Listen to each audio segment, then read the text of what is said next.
Ahora vamos a leer la segunda fuente, que es en la inscripción del Nomarca Keti, del Nomo 13, donde también en su autobiografía que él hace inscribir en su tumba, en el mismo contexto y con el mismo propósito, él aún más va a poner relieve en la serie de prácticas que él se hace cargo de gestionar para otorgar esto del bienestar y poder llevar adelante ante un contexto de crisis y donde lo que sabemos está construyendo ese pasaje de aceptación del otro lado, que es su preparación para la vida del más allá, sin la intervención del oro. Fíjense que en ningún momento se hace mención a la figura del rey ni de Horus como el que da la posibilidad de este pasaje.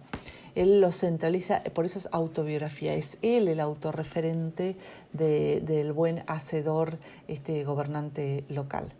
Él empieza como toda fuente autobiográfica y como vamos a ver en muchísimas fuentes del Antiguo Egipto, enunciando cuáles son los títulos que él tiene o cómo está posicionada su autoridad. Él es príncipe heredero, tesorero del rey, amigo único, superintendente de sacerdotes, señor de suite. Keti dice, aquí fíjense que él enuncia títulos que algunos probablemente tengan una tradición de sí haber sido otorgados por el rey con anticipación y que él no se va a desprender de esa titulatura que le da un fuste a su autoridad. Y dice Keti, el canal de 10 codos, que es una medida que se usaba en la antigüedad, los codos, las manos, los pies, el canal de 10 codos estaba obstruido. ¿Obstruido por qué? ¿Por qué están obstruidos los canales? Porque están obstruidos de ese limo que trae el Nilo. También puede estar obstruido porque ya no hay circulación de agua y el limo queda estancado, o bien porque directamente no se están dando la gestión de las corbeas o de los trabajos comunales que antes organizaban los funcionarios de la corona para mantener la limpieza de esos canales, para que el agua pudiera fluir y todavía extender mucho más la extensión del alcance de las aguas. Y dice, el canal de 10 codos estaba obstruido. ¿Qué hizo Keti? Cavé para él sobre los campos, construir una compuerta como algo beneficioso que permanece por ser necesario, comunitario, como una construcción libre de drenaje. Construir una compuerta, esto nos hace acordar una imagen que trabajamos al principio de cuando emerge la lógica estatal, cuando el rey Escorpión en su masa, él figura con la azada abriendo un dique, o sea, refiere a esta imagen de la divinidad o la autoridad como hacedora de una actividad, de una obra comunal para el bienestar general. Hice construir anchos monumentos y calles rectas, divida a la ciudad. Hice el cómputo del consumo del grano del norte, fui el que dio agua al mediodía.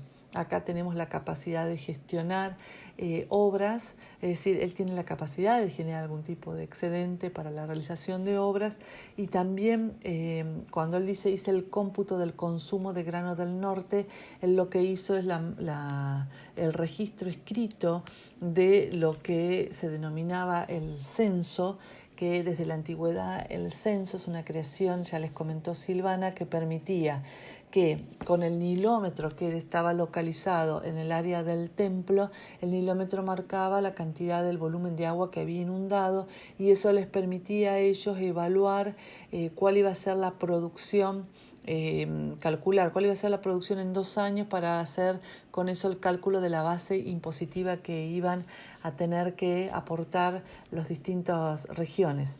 Esto era, por supuesto, algo a cargo de los funcionarios del rey y que pasa ahora a estar a cargo de el nomarca, el que dio agua al mediodía, es decir, el que permite que el Nilo fluya hacia el sur. El mediodía es la zona de la desembocadura en el Mediterráneo. Hizo un canal, otra obra comunitaria para esta ciudad, cuando el Alto Egipto se compara con otro nomo del sur que iba a ser posteriormente su rival, Ketis son de la zona del Egipto Medio, y en la zona del Alto Egipto, en torno al nomo de Tebas, empiezan las dos rivalidades que van a conformar la caracterización de la tercera etapa. Entonces, dice él, desestima la situación del Alto Egipto para potenciar cuál es la de él del Egipto Medio. Hizo un canal para esta ciudad cuando el Alto Egipto estaba en difícil situación por hambre y no había nadie que viese el agua. Hice la tierra alta como delta. Quiere decir que él tiene la capacidad de regular la venida de agua, que no va a ser las inundaciones de antes, como yo les decía al principio, pero quien sabe gestionar el poco recurso que hay puede seguir generando vida. Y hacer alta la tierra quiere decir que tiene la capacidad del limo de regar, de desbordar un poco, y sobre eso se va a fertilizar y le va a sumar fertilidad a esa tierra roja. Permití que el Nilo inundara de nuevo los viejos lugares. Todo hombre que tenía sed, a él le di Nilo a satisfacción. También di a sus vecinos agua, es decir, él tiene la capacidad, como tenía el rey, de que controlar las zonas de frontera no solamente con milicias, sino que otorgar al que tiene pretensión de ingresar algo por lo cual se contenga en la zona de frontera y no ponga en riesgo a través de un ingreso violento. Y él estuvo en paz respecto de ellos. Ello se hacía siempre con respecto a los seminómades en la frontera del delta. El rey les daba granos o le permitía el intercambio, entonces los seminómades se mantenían en las zonas de frontera. En este caso particular, en el primer intermedio, al no haber una voz oficial en la zona del delta, ni tampoco había un poder regional fuerte, este delta va a ser, como se denomina, pisoteado por la presencia de los asiáticos, que se van a centrar ahí para pastar su ganado, porque la estepa también está sedienta, la estepa también está sufriendo, fuera del contexto en el cercano oriente en sí, en la zona de Palestina y Siria, están sufriendo contextos de impacto ecológico.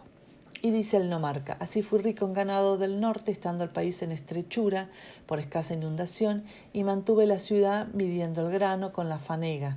Permití que se llevara grano del norte, el hombre y su esposa, a la viuda y a su hijo. Permití al hombre del norte, grano al hombre del norte, a su esposa, la viuda y su hijo. Y esa es una figura que vamos a ver mucho, que es la presencia de la viuda y del hijo como una figura que siempre van a estar unidos y en distintos contextos del cercano oriente, como símbolo de la debilidad que el Estado debe proteger. Continúa: puse en vigencia las prestaciones de servicio, la corvea, y toda contribución impositiva que encontré computados por mis antepasados. Llené los prados con vacas manchadas, las vacas dieron mellizos, los corrales estaban llenos. La diosa vaca, Hathor, recuerdan en la cabeza en la paleta de Narmer como la protectora del gobernante, ahora no está protegiendo a Horus, sino que lo está protegiendo a él. La diosa vaca me fue favorable. Ella decía: él es un jefe, porque no estamos hablando de alguien que ha usurpado todavía la titulatura del rey y del Alto y Bajo Egipto. Siguen siendo jefes que luego de estas disputas, sí, y en este proceso de reunificación, uno de ellos, de Tebas, se va a terminar de definir rey del Alto y Bajo Egipto. Fui rico en toros, fui rico en monumentos para el templo, uno que repitió las ofrendas divinas, esto del rol del jefe como hacedor y para mantener las relaciones con las fuerzas de la naturaleza. Fui fuerte con el arco, vigoroso con el brazo, muy temido entre sus vecinos. Fíjense que ya esto es una clara apropiación de aquello que le daba distinción al Horus en la paleta de Narmer. ¿Quién lo favorece? Que la diosa que protegía a Narmer.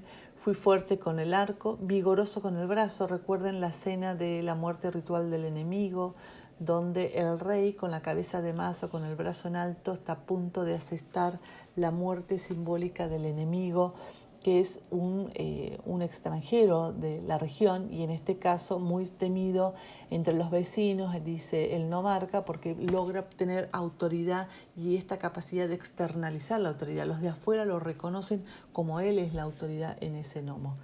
Asiut estuvo en paz bajo mi gobierno. Heracleópolis me alabó, que era su ciudad. Alto y Bajo Egipto decían es como los educados por el rey. Es decir, está construyendo toda la explicación de sus buenas prácticas para, en este contexto de ritualidad, que es la tumba, para poder transitar a la vida del más allá. Entonces, continuaremos ahora un poco haciendo un cierre del periodo.